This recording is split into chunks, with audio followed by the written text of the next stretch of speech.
making Abraham Lincoln sorghum whiskey right now. It's coming right out. Well, you know the way we charged this thing, we had a lot of them heads go right out that cap. So we do got to clean the steel, though, because that cap is all brand new copper. I believe this is the closest recipe to what Abraham Lincoln would have been selling at his store. Guys, I think this right here is the jar that we need to taste. At the height of his career, Popcorn went back to the woods one last time to revisit the old ways of shining, running a wood-fired furnace and documenting it for future generations. I just done this so people can see what the hell a moonshiner has to put up with to make a living. He called it the last run. What we want to do with this is make a run of liquor the way Popcorn did.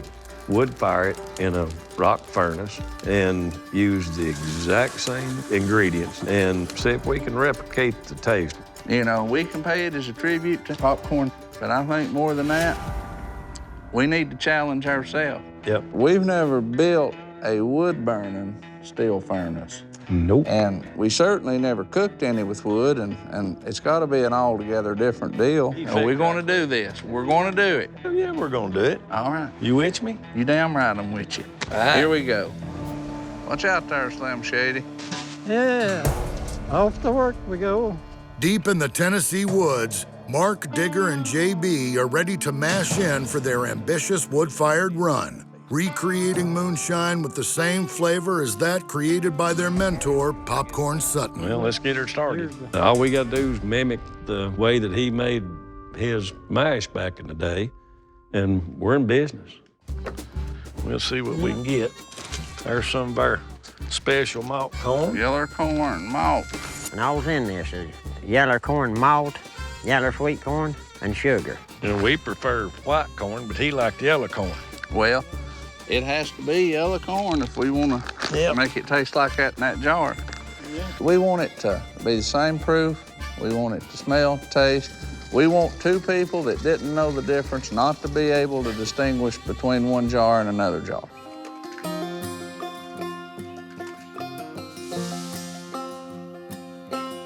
Making this heritage run of liquor, it's not just a technical challenge or a quest to get it perfect. You know, it sparks a lot of memories. Every time he get a run started or going, get to feeling pretty good, he always wanted to dance that thump keg waltz or thump keg boogie. And he wore them damn overalls. You said he bought them two sizes. He bought them two sizes too big. Just to make himself look bigger. He didn't realize he it just looked like made him look littler. Yeah. He looked like a damn spider on a hot plate dancing a jig. You know, put them arms out there like a little banty rooster giving it that, you know. He'd swing him, And always, when he was through dancing, it was boom. Thought the first time I ever seen him do it, he never gave no warning. I didn't expect it, and here he come. I thought, well, damn, fire on his cigarettes fell down his bibs. Yeah. Here's the good stuff. Anybody could have done this right here, but this is what's going to make this liquor yay or nay, ain't it? Yep, this will be what tells us the Pour just a tale. little in there and let me get it going. That's just slop we dipped off a barrel one time, wasn't it, JB? Mm-hmm. I would catch some slop out of the bottom of the stills, when Popcorn make a run, just to capture some of the yeast, because the yeast is there and it'll go dormant and it'll survive for years and years if it's kept in the refrigerator. Feed it a little sugar every once in a while, it'll keep it going. And that in itself is the most important element we need, is the precise yeast. People don't realize how much yeast has an impact on the flavor of the liquor, the beer, the wine, whatever. Yeah. I say we cap it off and let it do its thing.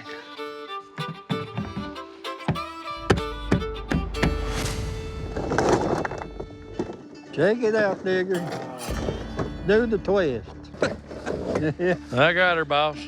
If Mark and Digger are to succeed in recreating their mentor's famous last run on a wood-fired furnace, they must break a sweat and put their masonry skills to the test. You know, we got a basic knowledge of how to build this furnace. We've never built one, but, you know, we're not completely ignorant. But JB, he's here to help us.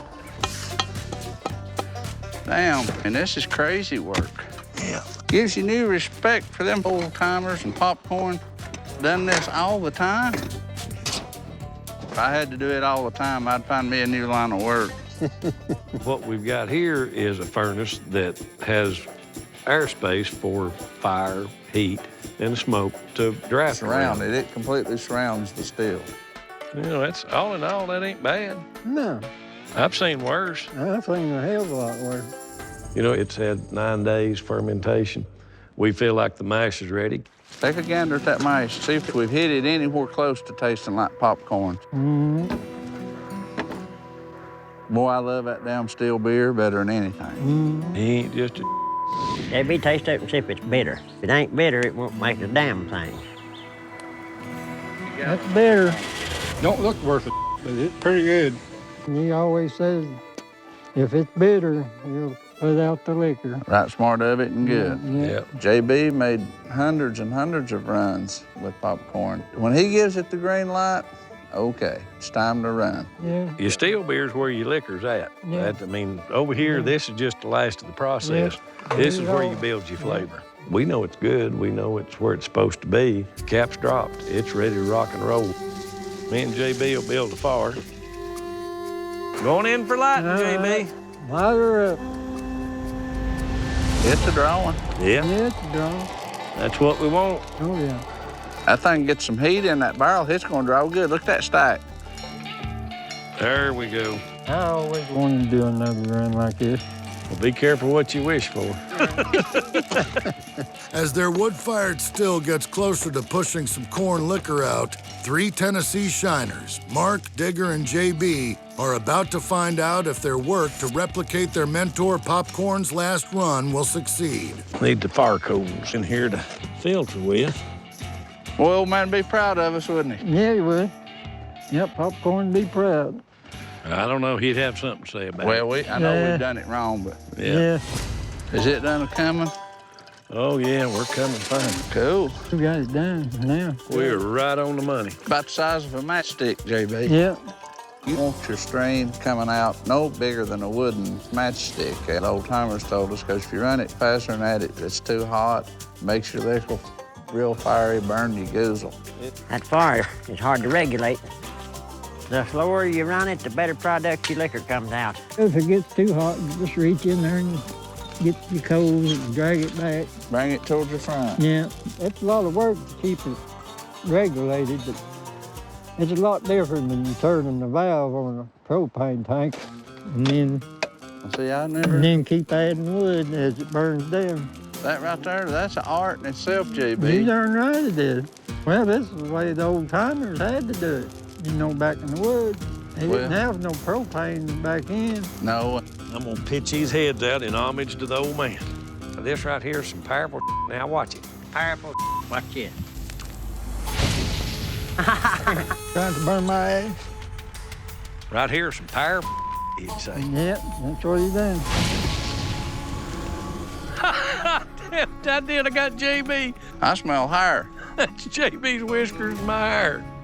He's doing his Richard Pryor imitation. And then his beard caught on fire. Yeah, I trimmed that side. You still got plenty of whiskers left, but I seen it smoke. Oh, yeah. Since his whiskers are still semi-intact, it's a laughing matter now. Mark, Digger, and JB are one jar into recreating Popcorn's famous last run. Boy, it's fiery. Now, you talk about some high shots. I'd bet you money it's 190 proof. High shots don't taste that good, you know, till it gets to the hearts, the middle of the run. It's got good corn smell. But is it gonna taste like the one we want it to? We ain't gonna know till we get down to 7, 8, 6, 7, 8, or 9. At the beginning of a run, shine coming out of the worm can have alcohol content as high as 80 to 90%. As the run continues, this number steadily drops, with each successive jar being less potent. Our stream's still perfect, JB. Yeah. Let me make a suggestion. All right. You know, there's always one of these jars that proofs itself. Oh, yeah. His was 100 proof. Let's watch it, pull the one out. It's 100. If it's the taste we want, then we proof the rest of it with spring water. It's a neutral flavor. Yeah. We can go drinking it right then. Every damn drop. Now about that, maybe not. Oop. We're full. Look here, boys. This is jar number 7. This will give us our true reading. We ought to be in the hearts of it. Yeah. Boy, it smells good. Proof it there, JB. See what you think. Well, we've been shaking these jars the whole time, and we feel we found the sweet spot. You know, there's always a jar that'll pretty well temper itself between 95 and 100 proof. Look here, that's our test. We've got the original jar that was popcorn that gave us the idea to do this. They're identical on bean. Oh, it's got that good corn smell.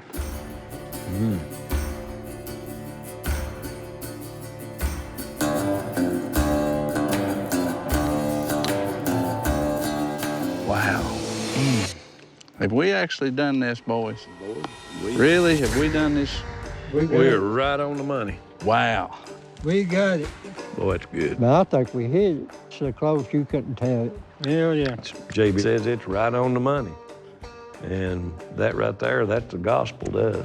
There you go, you contrary old fart. Thank you, old man. This is for you. We miss you. Thank you, JB. You're welcome, baby. You're my brother. Yep, you're mine. I think we've made Popcorn Sutton proud today. No doubt. Bring it in. Yeah. This little run of liquor, it ain't about us. It's about him and what he did for us.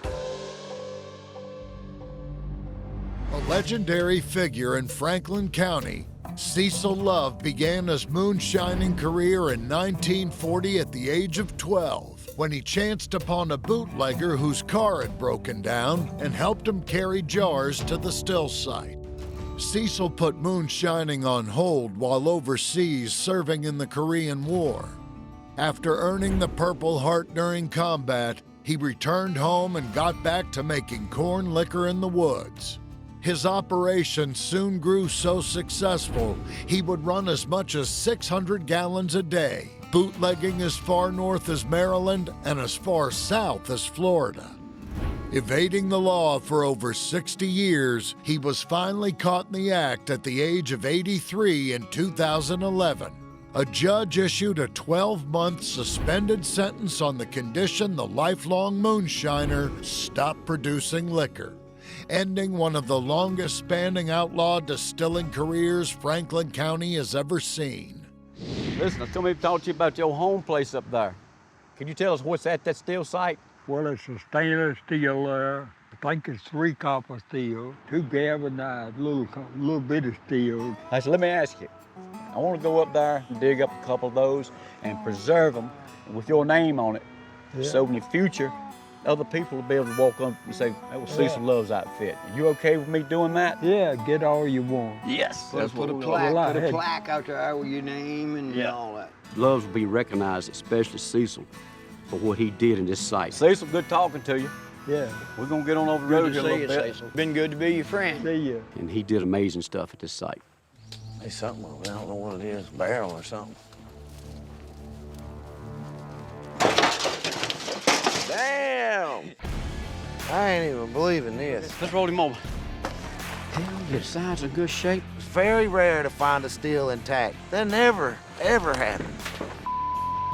I can't see any rotted boards on it. I can't see any metal that's rusted. It is looking extremely good. This steel is in solid, great shape. It's pretty damn good shape. We could use this steel. Use it. We could take this steel and frickin' use it and pay homage to Cecil. Oh, man, I like that idea. What if we could get one of his recipes from him? I'm telling you, let's make one of his frickin' recipes, make a run for him. I like it. I like the idea. Let's do it. To find something that's usable, it's unbelievable. Legendary moonshine. Legendary steel, legendary match bill. Let's drag this bitch out of here. That's let's set it up and maybe grab it, buddy. I don't have a hammer. Remember that on big here. old spider's in there. Now, Josh, easy now. This thing's I got up. this, I got this. All right, don't knock any holes in it. I mean, Cecil. I ain't tore anything up. Cut me some slack. Not only have we went and met a frickin' badass, frickin' OG moonshiner legend. What y'all think about this spot right here? I think it looks good. We got his steel. What do you think? Perfect. We got his recipe. We're using the exact same creek bank. We're making legendary moonshine. We're making Cecil Love's moonshine. You got a lighter, don't you? Yeah. Fire in the hole, baby. We didn't come here with 20, 30 barrels. We came in as 1 barrel. We got Cecil's recipe for 4-grain corn liquor. We wanted to get it right. 1 barrel, we can concentrate on it. We can get the time frames right on it to get it exactly as close as I possibly can to Cecil. Scalding hot out. He's scalding hot. We got 4 grains to go in here, and each one of them has to be timed to a certain point. What is the mash bill? First off, a little bit of cornmeal. And that's a little mixture. It's 2 different kinds of cornmeal. Yeah, that looks good, though, don't they, Carla? He used the yellow and the white. Golly, boy, it smells good. I love that smell. This recipe Cecil gave me, he uses the corn, rye, malted, barley, wheat bran, but moonshiners use a lot of different grains. It's one thing about the grains that go in here, but it's more to Cecil's mash bill than just the grains. It's the timing of each one of them between the application of putting the grains in here. I mean, that's the key to his. Okay, putting this rye in here now. Oh, hell yeah. Rye always gives that little bit of a spicy taste, helps it bead a little bit too. All right, 5 minutes. Cecil was very adamant. Each grain has got to go in line the way he said it. Malted barley, baby. That's some good tasting stuff right there. Not just here's the grains, here's the steps that you take to cook them off with. I love the wheat, son. Ready? Yeah. God, Moses, that smells good. Yeah. That's all the sugar. Normally they would put more sugar in it. Cecil was telling me this mash bill here, they would make specialty mash bills to barter. You couldn't trade a pint of liquor to a man with a ham and a hog up there that you needed to feed the family if you just put all sugar in it. It just came out to be sugar liquor. He said you ain't getting nothing. He didn't want that. This recipe here is the best of the best. Premium liquor. This is Cecil Love's family recipe that's probably over 100 years old. Ah, man, this is gonna be amazing. Hopefully it'll come out right, cause we're all dying to taste it. But being we got Cecil's recipe and we're doing it exactly down to the frickin' half a minute, it should be perfect. Smells like heaven. Smells like $100 bills to me. You know what I guess we need to do? What, bud? Check to see if the damn beer's ready. It looks good. Whoa. That's good and bitter. Start getting her in there. Yeah, can't get out till we get it in there, can we? Today's gonna be a big day. Cecil Love. I bet you he's waking up early this morning knowing we in here running this mash. We got this mash bill of Cecil Love's in. It's done worked off. It smells so good. It tastes so good. All right, y'all. I cannot wait to see what we got.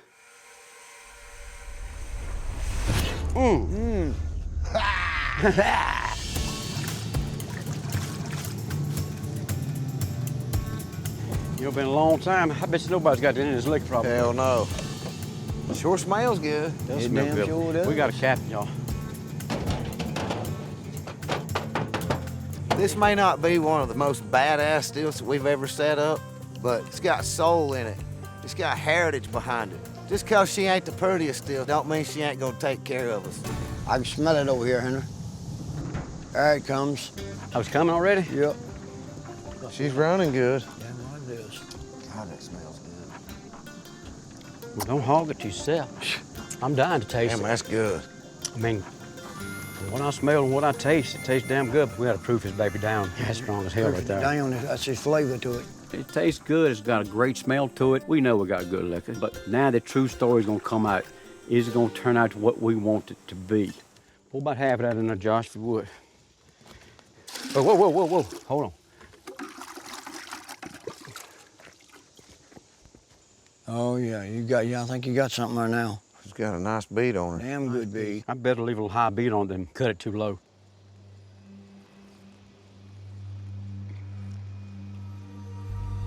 Damn, that's good. Perfect. I think it's a home I run. love this. This liquor, it brings back so many memories. My dad used to sit around the kitchen table and drink coffee laces made out of Cecil's liquor. He called it coffee lace. It was more liquor in it than it was coffee. You could smell it, the aroma all over our kitchen. I'll never forget those days. And to think, man, they took his stuff and bartered with it. That's exactly right. His daddy paid for the whole farm with his mash bill right here. There's so much heritage here. And to be able to do what we've done, it is such an honor. And I hope that wherever these old timers are, the ones that are alive, even the ones that's dead, maybe looking down on us, is gonna look at us and say, yeah, Henry, Josh, Kenny, y'all did a good job. Ooh-wee.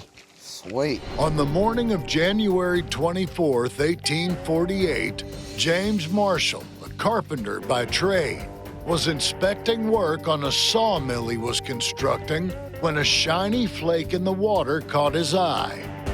Once confirmed the metal was gold, word of Marshall's discovery quickly spread and California's population exploded. In 1849, an estimated 90,000 people, 49ers as they came to be called, arrived out west looking to make a fortune.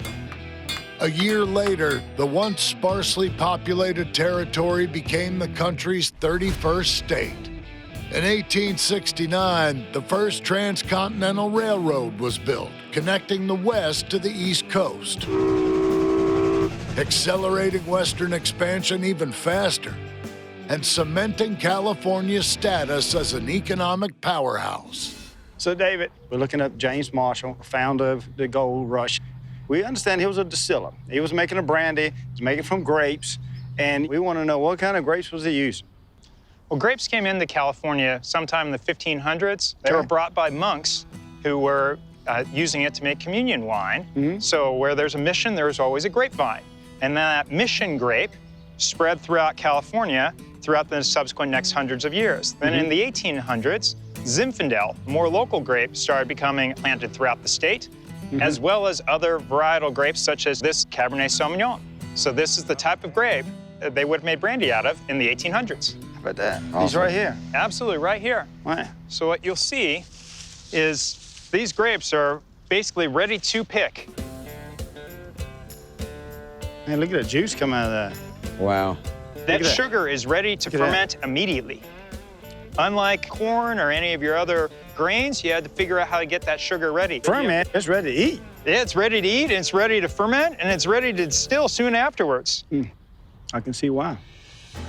What's unique about grapes in the distillation world is fermentation will begin without any sort of help because there's a lot of yeast already in all of these grape clusters. Wow. Yeah, wild yeast on the grapes already. So it's already got the yeast. Wild yeast on the grapes. Yeah. So James Marshall, he wouldn't have had to say, what yeast do I want to use? He would have picked it. Okay. And then it's going to ferment all by itself. Wow. So this fermentation of grapes is totally different than anything I'm used to. But I have to trust that James Marshall was making it out of simple grapes using natural yeast. So it's got to make a good spirit. All right, David, I think we got enough grapes here. You think you could take us over to your distillery and show us how you make this stuff? Absolutely.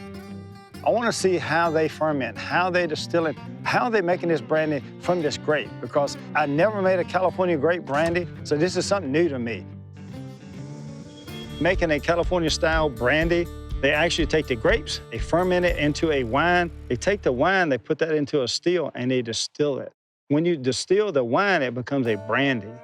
Any of these stills can run the wine distillation, or they can run our second distillation, our brew. And we do blend it with some seconds, and that second distillation is then where we get our finished product. So that's our grape brandy designate. McCall's distilling process is more of a modern style distilling. They're using a single distillation, but they're redistilling to carry those flavors over. But, you know, back in James Marshall's day, he didn't have the ability to do this. This is it, the Comstock Saloon, gentlemen. Nearly 120 years old. Look at that solid piece of wood right there. That's a Brunswick back bar. And then you've got this guy right here. This is the oldest slab here in the city. It's an 18-foot Cuban mahogany. Couple of bullet holes there. Yeah. Well, tell me, how can I help you guys? Well, we understand that James Marshall started this whole gold rush thing, and it was a distiller. Yeah. Josh and I, our goal here is to recreate this gold rush brandy ourselves. But we really need to taste some San Francisco brandies to find out, you know, what are they like, maybe what the proof, what the taste profile is, you know, and really just the history of it too, you know, during that gold rush days. Well, the history is rich here. Imagine that people converged on here from all over the planet in a very short amount of time, but they all needed their whistles wetted too. And so they were importing all kinds of spirits. But Pisco brandy was the big brandy here in the city. You know, like coming up from Peru, it was exotic. And it was pretty expensive, twice the price of gin and whiskey. Do you think, you know, because of the gold rush, people was actually starting to make money? Oh, absolutely. They had a lot of gold. You know, think about if I found gold, I went into town, I want to spend it. I want to spend it, I want to celebrate, and I want to relax. So the brandies popped up, and it was big time. This is the stuff the dreams are made of, Pisco brandy. It is distilled to proof. No water is added to it. And they try to aim for 40. So could be a little bit over, sometimes could be a little bit under. Smells like wine and tequila mixed together. And it's made from aromatic grapes and non-aromatic grapes. They call this acholado, or mixed. So it's a blend of grapes made this. Absolutely. They can blend up to 7, I believe. So. That stuff's good. I'll tell you what I'm tasting. What's that? Good wine that was turned into shine. That's what it is right here. Let's look at that. This is like what I would make. We're drinking brandy that hasn't been put in oak, an unaged grape distillate. That's the same way I do my moonshine. Clear. I want it to come clear, Clean and clear as it comes off the still right to you. Yeah. I want you to taste it the way I made it. Absolutely. You know, I'm tasting this brandy, and you can really taste the depth and the flavor from grapes.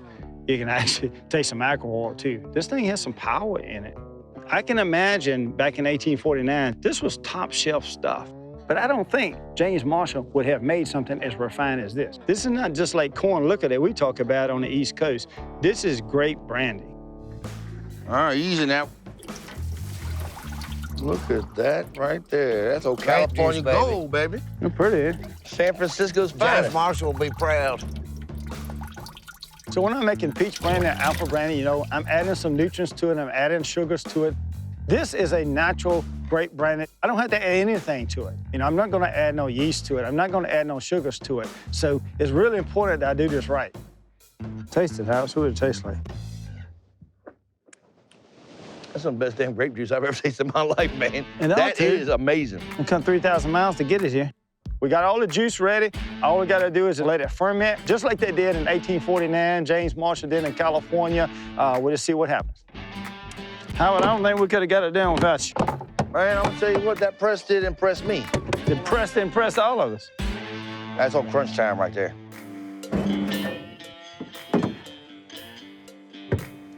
Bam, Josh. Man, looks like some good stuff. Look like it finished off, then. It's good and bitter.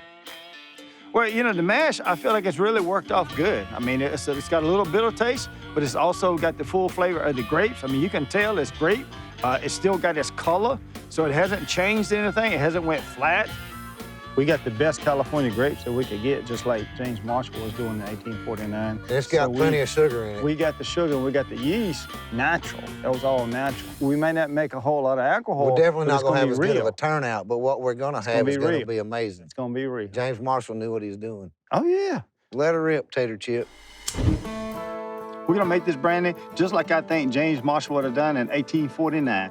We're gonna run it with a basic pot still, one run and done, no doubler. Holy crap, there's a lot. You put it all in there now.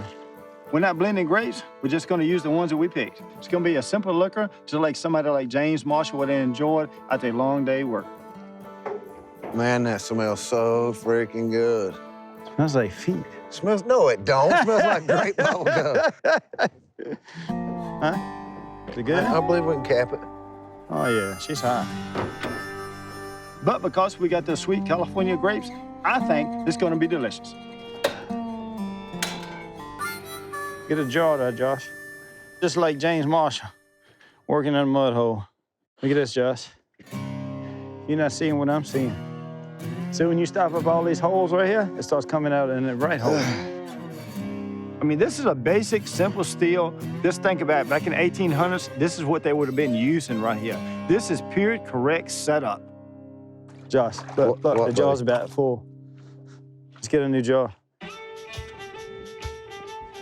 Coming out really clean and clear. I'm really impressed.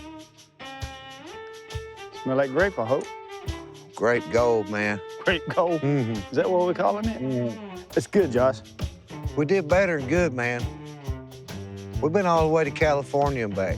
I think James Marshall would be proud of that. You know it, Hoss. I mean, we done made something special right here. I mean, we done brought back 1849. This right here is really, really good grape brandy. Grapes all the way from California. All the way. I'm really happy with this finished product. I mean, you can really taste those California grapes in the distillate. It was full of flavor and very delicious. Founded in 1670 as Charlestown after King Charles II of England, the colonial port grew into one of the most prosperous cities in the South. While Charleston was a key stronghold of the Confederacy during the Civil War, local distillers suffered when Confederate states enacted a prohibition on alcohol to preserve grain for the war effort and discourage drunkenness among soldiers. After the Confederacy fell, the sale of alcohol resumed. But with resources severely depleted throughout the Low Country, South Carolina levied high taxes on alcohol. So many farmers turned to distilling illegal liquor using a new red corn from Georgia. Jimmy Red Moonshine became the most popular shine to come out of South Carolina's infamous Hellhole Swamp in the years following the war up to national prohibition in the 1920s, when the recipe was lost to history. 1 or 2 generations quit making it, and it's lost to time. They still got the corn around here, but they don't have Jimmy Red Moonshine. If we can dig it up so we can recreate this recipe, bring it back to life. Get people that much closer to tasting what the roots of true moonshine is. I know Jimmy Red has something to do with the Civil War, and Charleston's actually where the Civil War started.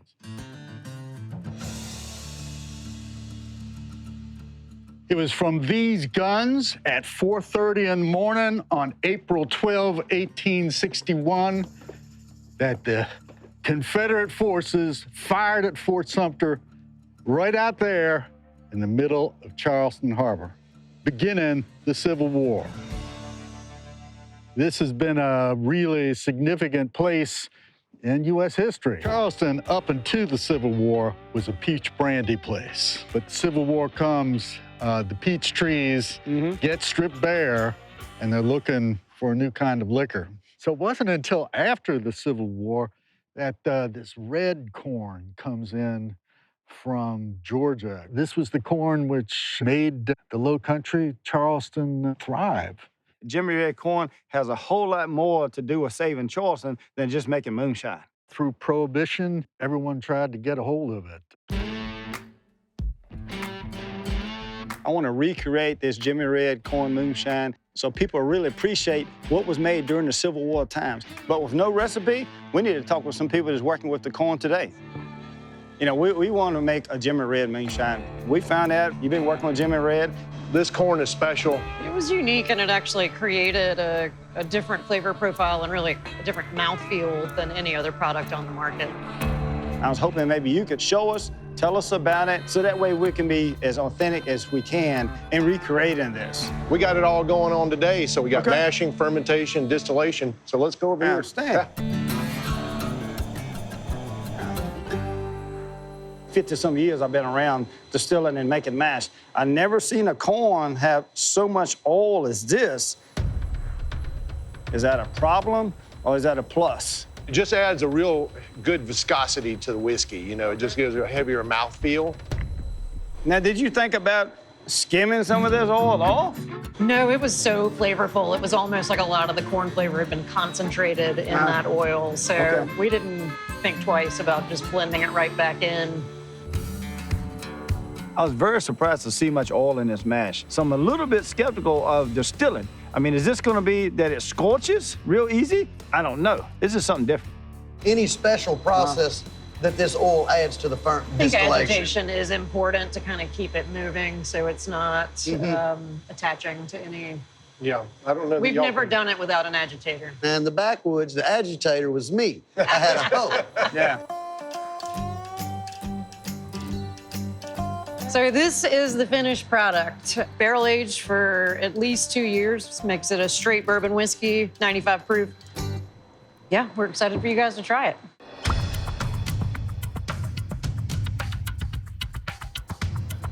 Tickle. Look at that. Oh. Won't that look pretty? All right. That's what I'm looking for right there. Thank y'all. I can smell a real strong smell of corn. Usually with something that's been barreled, you don't get that. You just get barrel. Well, I'm picking up some fruity notes. And then I'm picking up peanut butter and jelly, maybe. Jimmy Red corn has just this rich peanut butter aroma to it, which is kind of odd. It's real dry. It finishes off really good. It goes away and it wants you to taste it again. That's what's cool about it. I have never tasted any sort of alcohol made with a corn that was this complex. What Scott and Ann was doing in Highwire was great. I mean, their bourbon, outstanding. I mean, but they're using like a commercial today, modern day distillery. But I'm trying to recreate the Jimmy Red moonshine. Tickle now, we're down here in Charleston, we're trying to recreate the Jimmy Red corn moonshine. So we actually need to know the science of this corn. You came here to the right place because this is where Jimmy Red seed got distributed for the first time. When I started, which was a quarter century ago, it was only bootleggers had it. We got a little seed from everybody and started growing it, and now it's growing exponentially because the hooch is so good. These are the 6 different variants of Jimmy Red corn. It's called Jimmy Red because it's red on the outside. It's also called Jimmy Red because it's from James Island, which is right outside of Charleston. There were a lot of people making it back in the day, and it's all faded. To my knowledge, I don't think anybody's actually making illegal whiskey on James Island anymore, but I'd like to be wrong. It sounds like there was a period of time when it just went away. You know, it went extinct, and you couldn't get it no more. It just died out. What happened to it? Industrial corn just mowed it down. The only people that were resourceful enough to keep these from going extinct were the people that were willing to move away from society and dig in on their own and keep their family corn. Now, is there one that's better than the other for making liquor? That one? No. You know why? Why's that? Oil content. Okay. And the one what we're looking for is not just the starch content that makes sugar for alcohol.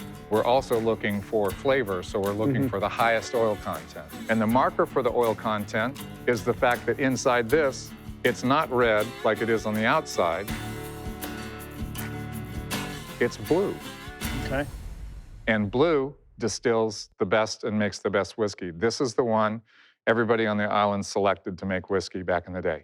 Let's take it with us. Good. And we're gonna go up the hill, and we're gonna go look through about 15,000 years and find the best one to grind for you.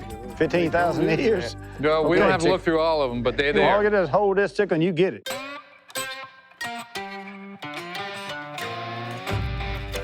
Okay, so y'all wanna create 1900 and earlier style moonshine. You gotta hand crank it. The reason why we do crank shelling is because it's alive. You get a better reactivity, a broader flavor expression, much better whiskey. If this is what they were doing back in the day, stands to reason we need to do it back in the day. Oh, I did. Well, put it in there, good. All right. Now, there you go. Don't mess it up, Tickle. I'm trying to make sure I get the ones with the most oil content in it here, Tim. You just keep turning that hand.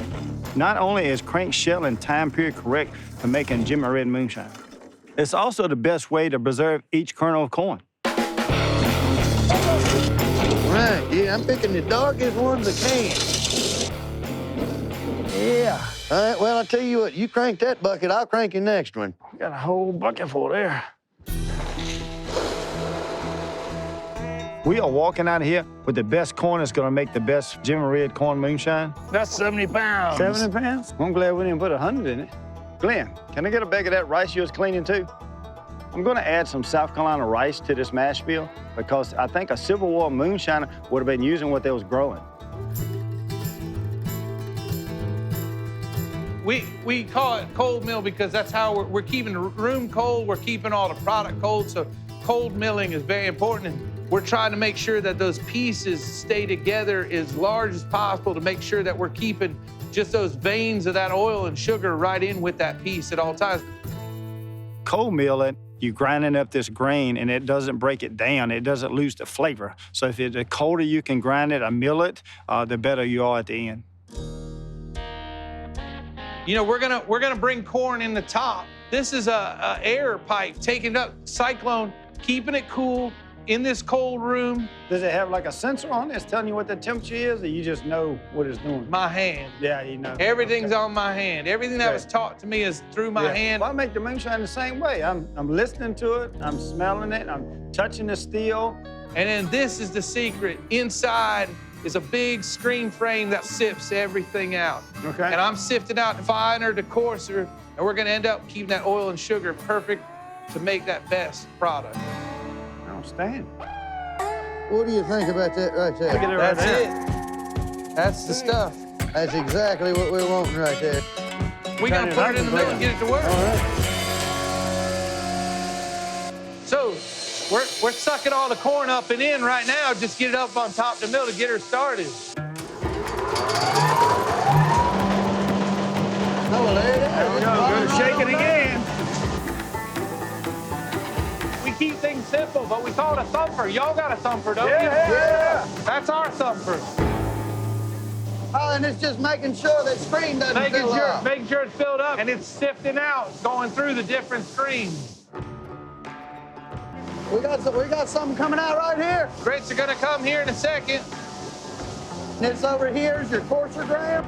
Jimmy Red coming through. Grits is the outside shell of the corn.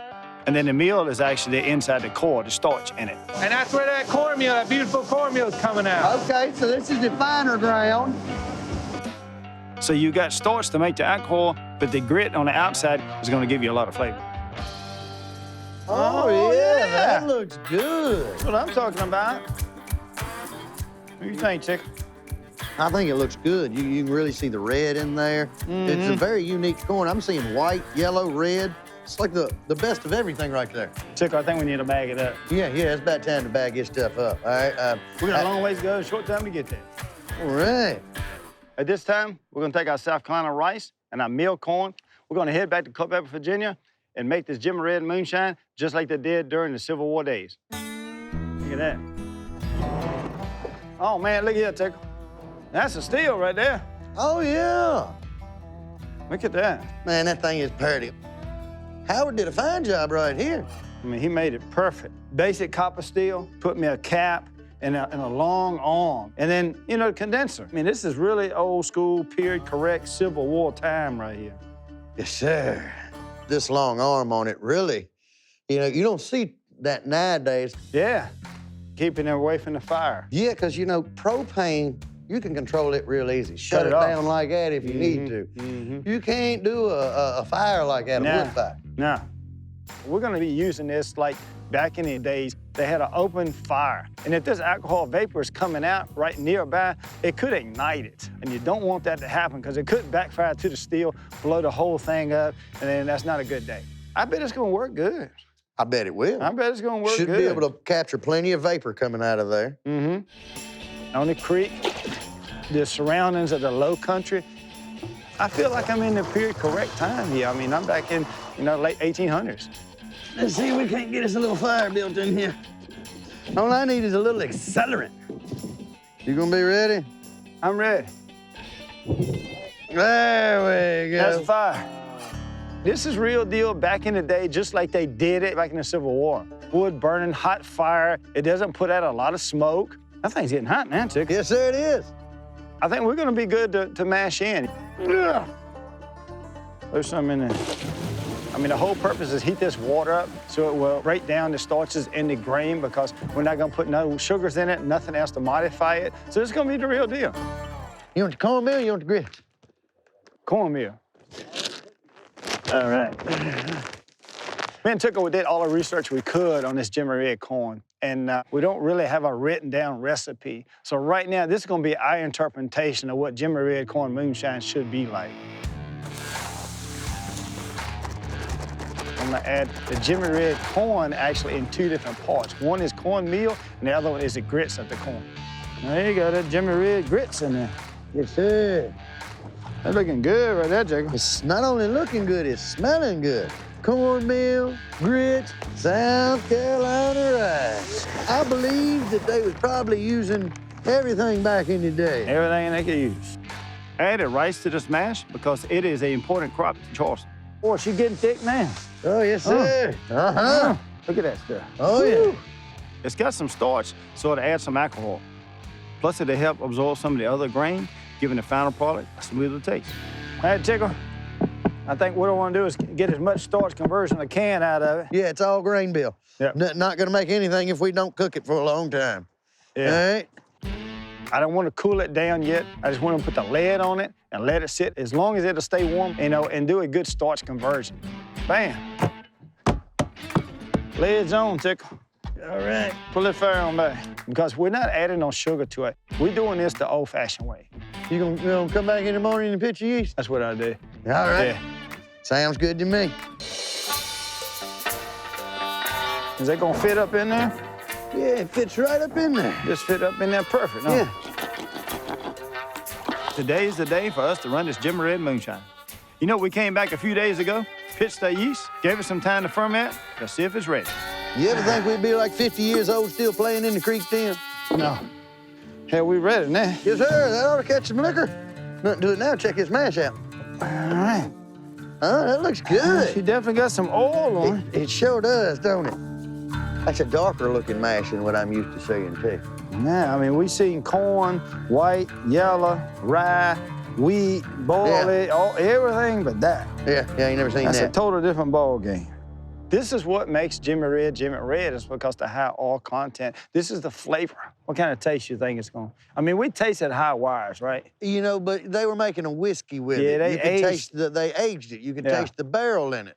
I think, you know, we're going to get real deep, rich Jimmy Red because it's in the mash. Well, let's get it in the still. All right, well, let's get us some in there.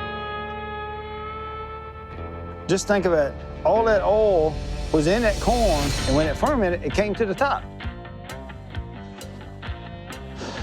I'm ready to put some fire in there, man. Now, you make a good fire, like I did when we was mashing in. Man, that's fire. Yeah. Yeah. Talking already. Yeah, she's talking already. Yeah. Yes, sir. That's what I'm talking about. Good. You know, when we talk to high wire distilling, they do have an agitator that's agitating it and a steam fire. Now, right now, we're old school. The only agitator I have is Tickle. You got a little heat coming out. Won't be long, she'll be ready to cap.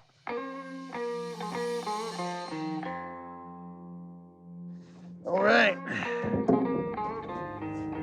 We'll need to make us up some paste.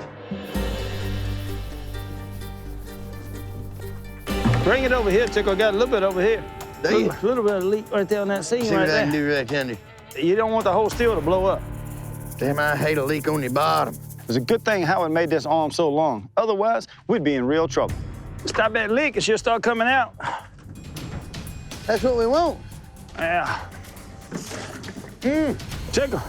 Think we got some drops coming out. Look at it. Yes, sir. Yes, sir. She's fixing to roll. We ain't got far to go. We only got 6 feet. I mean, this done made a quarter jar already. Yeah. We got this Jimmy Red corn moonshine coming out of the worm, just like it was made during the Civil War. And I can't wait to taste it. This is just like being in the South Carolina low country. I mean, wood fire steel, creek water running. I took it, this one right here. That's it, Tickle. It looks good, Tim. It's got a nice bead on it. Like there's plenty of proof in that jar. That is. This is number 4 jar. Number 4. Number 4, so it's probably pretty good proof on it. Yeah, I bet it's still on up there. That's it right there. Yeah, I bet imagine it is. I was really nervous about this Jimmy Red corn because how oily it was. Even though it's got high proof, we got some Jimmy Red corn flavor coming through there. A little sweet note to it. I like it. But I can really taste the flavor of the oil coming through. It's really sweet and smooth, and it's got a buttery taste to it. This Jimmy Red moonshine is really something special. That is good right there. It's more corn flavor than any other liquor I have ever tasted. I really think that flavor is coming from the red kernels. I believe that rice just kind of rounded it out real nice. We need to take this jar back to High Wire Distillery because, you know, this is history. I mean, no one is made anything like this because the recipe was lost. I think that right there is a trophy. A hero to some and a villain to others, Pancho Villa was a military leader in the Mexican Revolution in the early 20th century. Villa operated out of northern Mexico and used El Paso as his hideout from the Mexican army. Rumor is he stashed money, guns, jewelry, and even the Mexican moonshine sotol that he then bootlegged to finance his army. Unlike other Mexican spirits, mezcal and tequila that come from the agave plant, sotol is distilled from a shrub named desert spoon that grows throughout northern Mexico's Chihuahua Desert. Much like American moonshine, sotol was long considered a drink for peasants and remained illegal to produce until the 1990s. If they are outlaw and they dealing in the alcohol business, I want to learn all about it. You damn right we do, because you're like the Pancho Villa of today's era. Yeah, and I'm all bootstrap my dreams right here beside you. You could be one of the soldiers. Yeah. This is Mexican moonshine, so I really want to pay respect back to that Mexican moonshiner and in the spirit of sotol. And the only way I can do that, I got to get in El Paso and get the history behind the product, get the history behind the people who was making it, and find out, is that a recipe that the Mexican moonshiners was making it back in the 1900s? If it is, I want to bring it back to life. So this is a stash house. Yes, it is. Been here since the late 1800s. They would hide the money and jewelry in here, and then they would use that to buy weapons, ammo, uniforms, anything they needed for the norteño, the soldiers. So that's how he outfit his operation. Little bartering Pretty going much, on yeah. here. Oh, man, this is nice. Yeah. First of all, a couple of pictures of Villa. Okay. This one supposedly is in the front of the house, and he's got one of his officers back here in the corner. Rumor has it that's his bodyguard. He had a ruthless reputation. Kind of like me. Ruthless? Yeah. Yeah, that's me. This is a replica of a reward sign they put out. $5,000 doesn't sound like much today, but $5,000 back then was a lot of money. About $1 million. Yeah. It's a whole lot now. He was a wanted man. Yeah. Well, you know, Pancho, it sounded like he was on a mission. I mean, he had a good heart, but, you know, don't cross him up. He had his whole heart in transporting whatever he needed to do to get across that border to help his people out. So during this period of time, was it safer to be in this location? No. Across the border? Absolutely not safe to be here, questionably across the border. But he had to come over here to make the deals to get what he needed for his soldiers. He had upwards of 6,000 soldiers at one time. He was like a general in the army, right? Yes. And then he wanted to be president of Mexico. Yeah, for a very short time he was. Pancho was a president? Very short time. Yeah, they went through so many changes in Mexico City. In fact, when he was in Mexico City, he was actually arrested, and he escaped dressed up as a priest. And he went into exile in the United States, and then he went back into Mexico. Now, we come in here. This is the exciting part. Okay, now we're talking. Here's what you wanted to see. The stash. You bet. Right there, Harold. Look at that. Isn't that incredible? This is genius. The good stuff in there. He had to be one step ahead of everybody else. I want some of them coins down there. Are those real? Yeah, they're real, but they're pesos.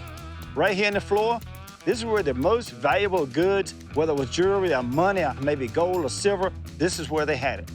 So they would put all the jewelry and so on in these trunks and bury it down there, and life was good. Is that what that is right there? Is that some sotol? We're thinking that maybe this is one of the bottles that had sotol in it. Yeah, let me see it. There's nothing on it. No. It's definitely old. Very old. When they raided this place and they were able to find all his stash spots? Well, they thought they found it all. We're not quite sure. Do you mean there's more in here? There may be. Oh, hell, we need a jackhammer.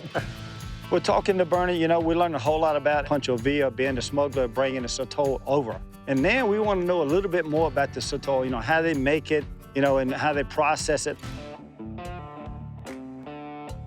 So we've gone through several different ideas of ovens. We've landed on what is the most traditional way to cook sotol. Yeah, it looks like you're cooking a pig. It's not that different than like just a much bigger version of a barbacoa pit. This is how they was making it. Yeah, they would have been cooking it in an underground cylindrical shaped oven. So what we want to do when we cook it is take your empty oven, build a massive raging fire in it, let that burn down to coals. We put volcanic rock on top of that.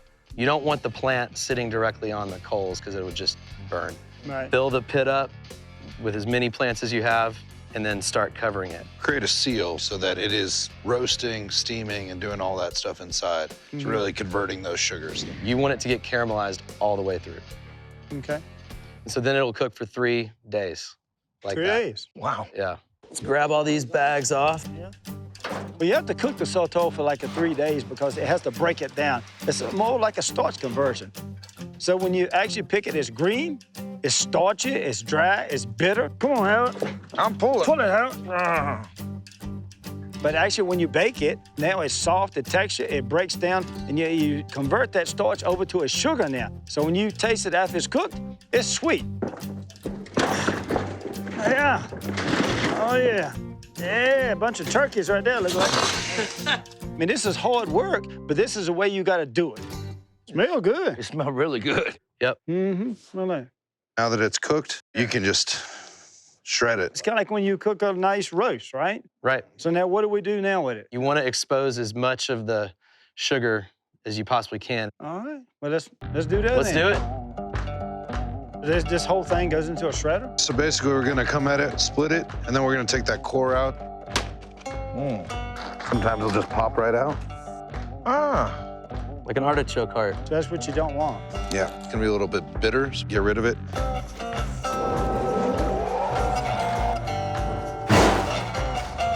We're gonna get them all chopped, and then we're gonna head over to the fermentation. So once the sotol plant is cooked, you gotta shred it, you gotta break it down. Now, this is what I like doing. This releases that fiber so that you can put it in the fermentation tank and you add your water to it. Then you can turn it into alcohol. There you go. When you guys are back in Virginia, this is what you're gonna be looking for. Okay. It's almost like we do moonshine. You know, we take the corn, it's big kernels, and we grind it up and break it up. And then we cook it and get the starch conversion out of it. Exactly. Now, how do you start fermenting? All right, from there, we'll take it inside. All right, so the shredded plant material goes into these pine vats, open fermenting 7 days on average, depending on how cold or hot it is. You know, you're just adding water to your fiber, right? We do add some natural cane sugar. It bumps up our yield. Okay. And in northern Mexico, almost everybody uses wild fermentation. Okay. Here, it's so difficult to get those plants. We want a little bit of an insurance policy on getting all the way through fermentation and getting as much out of it as we can. And these guys, they put a yeast to it to kind of speed up the process. They also added some sugar to it to add more yield and alcohol. This is a 60-year-old brandy still from Germany. A lot of these small vignatas in Chihuahua, they're on a lot smaller equipment. Sometimes they won't have actually a distillation column like we would be used to. They might have a hollowed out tree trunk on top of it. Some are using ceramic pots, and then some are copper. I did some travels in Mexico, and I've seen a lot of traditional Mexican-style steels. These two steels were installed by my grandfathers, and these ones were installed by my father. They have a Pacific-type design that ups the proof. And this is what I want to mimic, because it's actually going to make a cleaner sotol and a higher proof sotol. We're getting tops probably 6% ABV out of that initial ferment. All right. So we'll do a stripping run on this. It's still pretty low alcohol. Do another. At that point, we're really topping out at like 98 proof. Okay. So it's still pretty low compared to what rum or bourbon or moonshine. Yeah. You want to let that plant shine. You want to let that natural plant flavor be what it is. I think that's the thing that really stands out about sotol is that you taste the plant in the bottle. The guys at Montfort Spirits, they're actually distilling 2 times. But I really don't think that the Mexican moonshiner had enough time to do all of this. They had a cause a revolution going on here. So they was making it as fast as possible, run, and gone. They didn't have the yeast. They didn't have sugars. And I feel like that's what we need to do. We want to stay traditional all the way. Well, can we drink some? Well, let's taste some. We can taste? We've got some right over here. Okay. This is 100% sotol. I love the ceramic shot glasses and the heavy pours, man. I think we could be friends. Oh, my man. We can be. All right. Cheers. Cheers. Yeah. I'm picking up the aroma on So it's got a lot of that earthy, vegetal, little white pepper. It is very, very smooth. I mean, there's nothing like grain alcohol. Right. This is more like brandy. You know, if you take the sweet potato, banana, and kind of look like a melon or something. I was thinking of melon, something more green. A honeydew or something. A honeydew, that's what I'm looking for. Well, I'm going to have to say that is really good. Thank you. Outstanding. Oh, I would definitely say this is top shelf. Yeah. Thank you. I mean, Thank you. No doubt. Appreciate it. Now, I got a taste profile. I know how to work with a plant, but I didn't get a recipe. But I also understand this is a moonshiner's way. So at the end of the day, we got something we can work with. Tim wants to recreate sotol the same way they did in the early 1900s.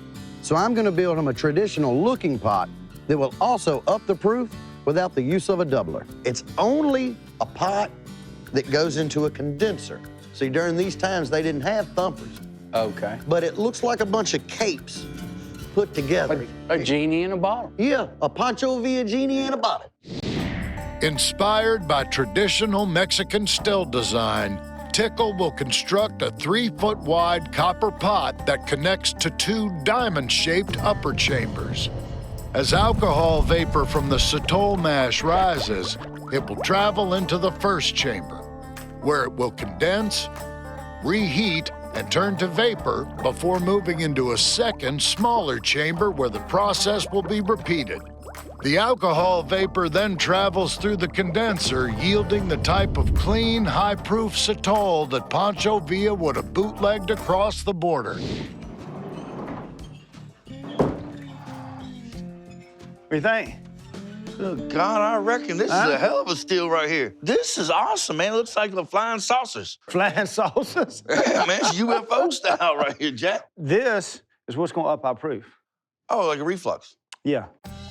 Golly, that's pretty smart there, Tim. Well, I mean, you know, I've been told I was a genius before, but you can tell me again if you want to. You're a genius, Tim. You're a genius, son. All right. I got to start cooking these plants with Tickle. I got the 6 plants that me and Howard harvest out in the desert. The first thing I have to do is cook them down.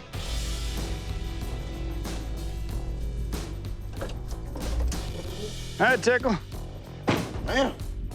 I figure you at home with this. Yeah. You did a whole lot more cooking on the grill and barbecuing than I have. Okay. Because this sotol, you have to bake it like 72 hours. 3 days? 3 days. That's a long time to cook. I would love to be traditional, just like they do in Mexico, and have an underground pit. But we're not in the desert right now, and I can't risk my pit filling up with water or something. So we're gonna play it safe. We're gonna use a grill. All right, yeah, that ought to do it.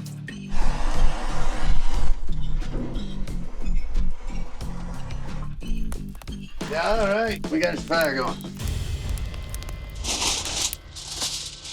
Tell you what, Tickle. It's gonna take a whole lot of aluminum foil right here. I'm gonna wrap these sotol plants with a foil because I'm trying to mimic the underground oven with using a grill. Let me get this big one on first, boy. I wanna keep that steam inside, make sure they don't get burned. They get a caramelization in there. Bam. Because when it cooks all the way through, it breaks down those starches and I get a full flavor of the sotol. All right. There you go. Looks like we're cooking sotol. Well, you know what, Tim? You only got 71 hours and 59 minutes left to go. Okay. It's been a long few days cooking these sotol plants. The plants smell done, and I'm excited to see how they turned out. Look at that. Ooh. I'm anxious to get into them, see what it tastes What like. you gonna do, like this Don't big burn one? yourself. Oh, it's all right. I got these gloves on. Good Lord alive.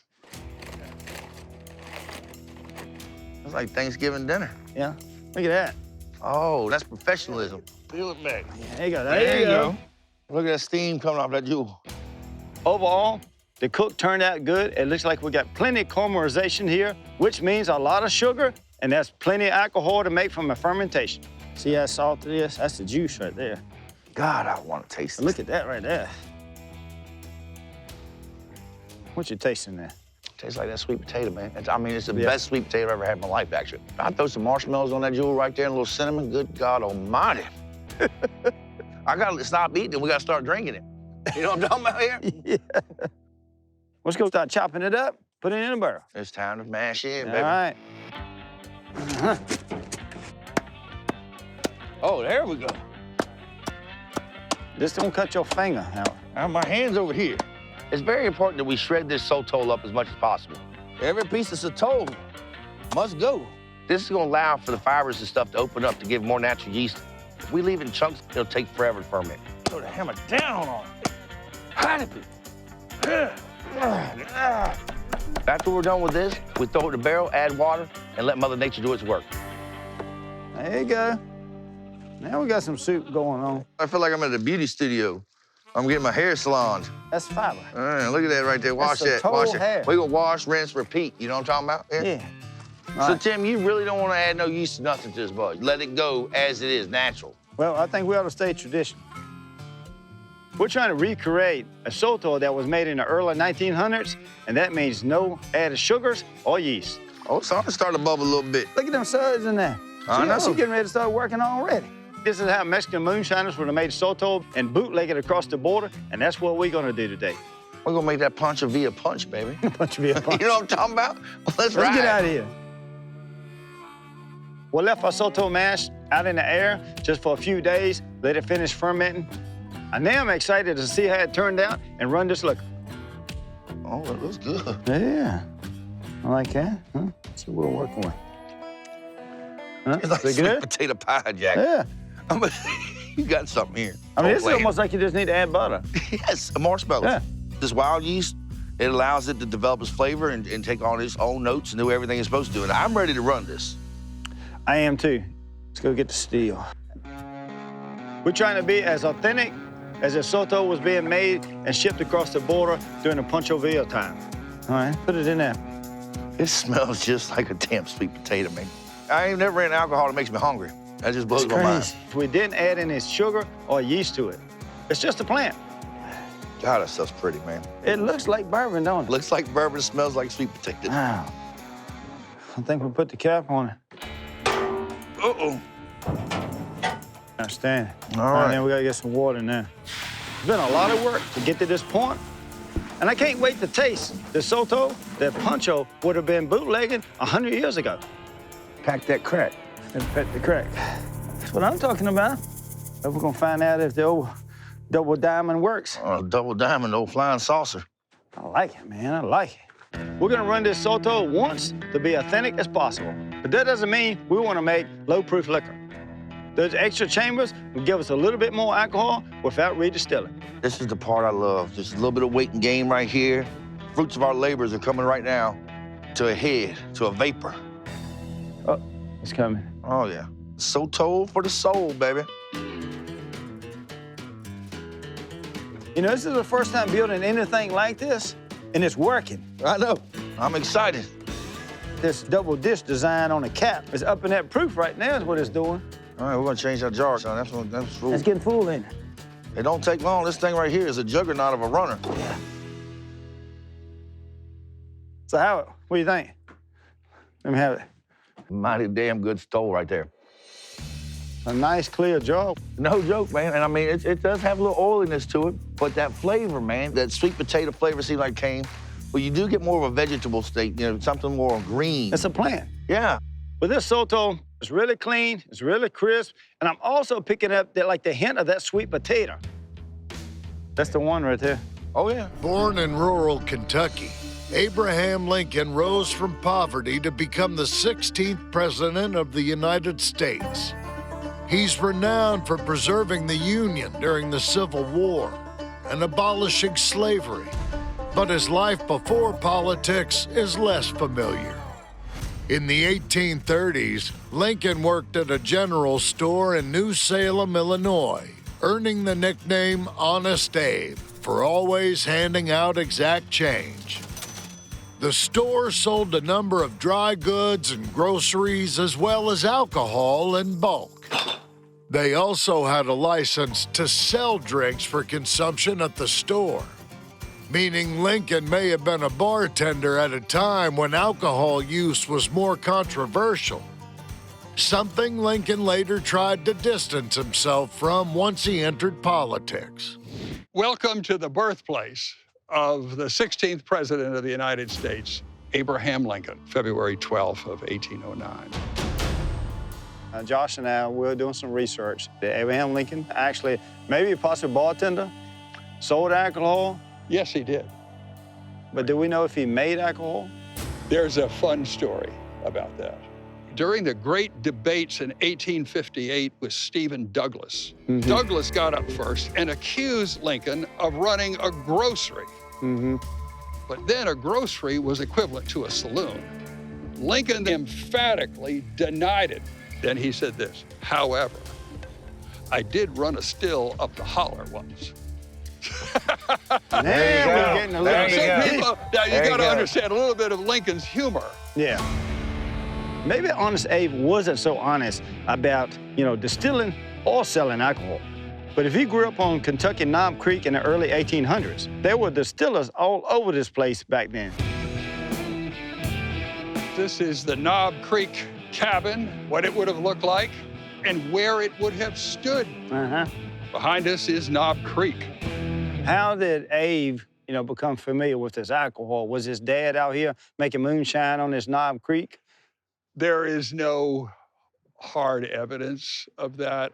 A lot of his neighbors did. And his father planted corn, a lot of corn. Now, if his dad was growing corn, that's a good possibility he knows something about corn whiskey here. Just down the turnpike was a mill. Grind You get the miller to grind it. Okay. I'm not saying he did it, but Yeah, I'm he saying grew up in it, all though. the elements are there to suggest that he did. And then you're right here, raised up on Knob Creek? Yeah. Sure. We're down here researching Abraham Lincoln, whether or not he sold or made alcohol or not.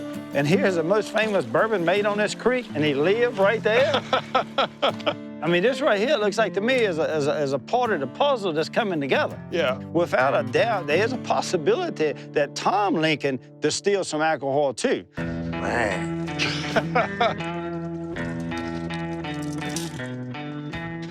Is it any good? Now that's some high quality H2O. Yeah, it's all over your face. And as a kid, myself growing up, I watched my father do the same thing. It's a good possibility of this. So I can see Abe Lincoln taking all of this in. Kent, we want to recreate the alcohol that Lincoln was possibly selling. Yeah. What was that whiskey made out of? Corn, most likely white corn. White corn sometimes don't yield a whole lot of alcohol. Me growing up, we added sugar to our corn to up that yield of alcohol. Right.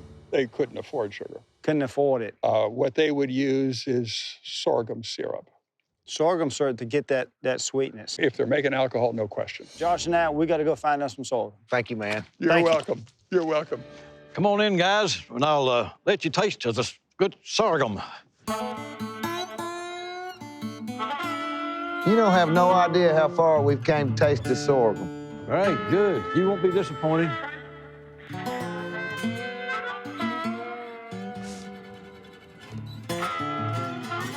Isn't that good? Tastes awful like honey and molasses mixed together or something. I don't know how quite to describe that. It's called sorghum syrup. That's how There you you gotta go. do. I can see why they was using this as a sugar substitute. This is better than sugar. This right here has got to make some good liquor because it tastes good now.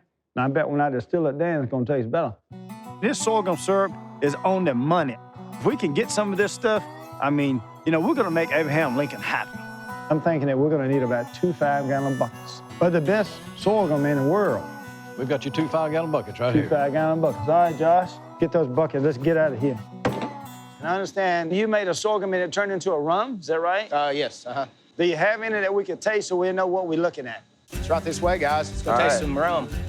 Wilderness Trail is using sorghum syrup like it's molasses, making what they call rum. No grain, all sorghum.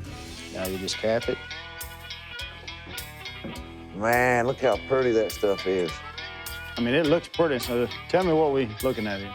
This is our sorghum-based rum. We put it into a used bourbon barrel, and it's been in this barrel for about 4 years now. It's like a gentleman's drink, it seems like to me. It's like really sweet and smoky, and it sticks with you. So you taste that sweet at the end, Yeah, right? yeah. That's the sorghum.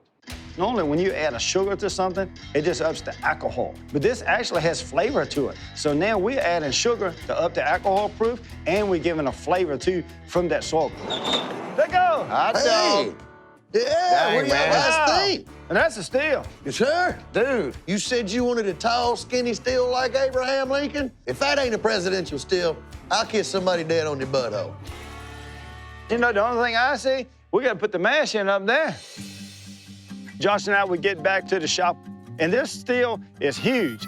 This thing is like 3 foot taller than Tickle. Coming out with a nice 2-inch pipe coming out the top with a small cap, going right into the condenser. It looks like something they would have been running in Abraham Lincoln's day. Was it like 3 sections? 2 sections? 2 sections. Two Yeah, sections. what I did here, Tim. Oh, it's a good solid stuff. Yeah, too. yeah. Well, see, look, you see all these right here? Yeah, what is this that? This is braces. It's keeping everything round, sturdying it up. And I even got a sleeve right here along this middle So it ain't gonna leak? collar. No, it ain't gonna leak. It ain't gonna separate. I kind of like this little rim right here. It makes it look like it's got a hat on it, huh? Well, you know, it does kind of look like it's got a top hat. That's an Abraham Lincoln steel right there. Good job, man. Yeah. Little cap that comes out. It's almost reminding me of Abraham Lincoln. He's got that 8-inch stovepipe hat they used to call it. I mean, really, this thing is looking good. It's looking like it's ready to run. The region they grew white corn, and they had sorghum as a substitute for sugar. So I know for sure that all the moonshiners would have been using all these ingredients, and that's what we're gonna be using today. You know what it smells like? Sweet. Sweet. Sorghum. Sorghum. Smell just like Smell sorghum. like don't it? sorghum. That's some thick-ass sweet stuff right Yeah, there. look at that, Josh. Boys, you know what this looks like? What's that? It looks just like a big old tub of root beer. Yeah. Damn, it tastes good. No, that's good right there. Oh, yeah. It's ready to go in the barrel. Here. That's good and sweet. I think we can kill the fire on it. It's real sweet. So once you get that sorghum syrup broken down, then you can add your corn. While you got it hot, that will break down the starches in the corn. So we're doing like killing 2 birds with 1 stone here. All right, boys, that's the last bucket, bucket number 5. It's looking good, ain't it? Smells amazing. See how that hot sorghum done broke that corn down? You know, it really has. Man, Get the that smells starches good. out of it. Yeah, it smells delicious. All right, 2 batches of 25 makes 50. I think we done made something that Abraham Lincoln would have been selling in his store. You know what I think? I think we halfway made something Abraham Lincoln will be selling in his we're store. making that. We gotta get that still out of here. Yeah, we gotta get it still out. We got our mash cooked in. We got the syrup broke down. I mean, this is tasting really sweet. I can understand now why they was using that sorghum. The sorghum gives a high sugar content, which is in turn gonna make a high yield of alcohol. This is too hot to put a yeast in right now. We'll give it a couple hours. We'll come back. We'll put the yeast in, let it work on a few days. And when it's ready, we're gonna make Abraham Lincoln happy here.